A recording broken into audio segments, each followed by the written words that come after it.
Pel maig, cada dia un raig. Veritat o només una dita popular?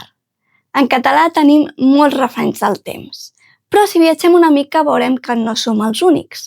Per exemple, en anglès diuen April showers bring May flowers. En alemany, Alles neu macht der Mai. I en francès, en avril, ne te découvre pas d'un fil. En mai, fais ce qu'il te plaît.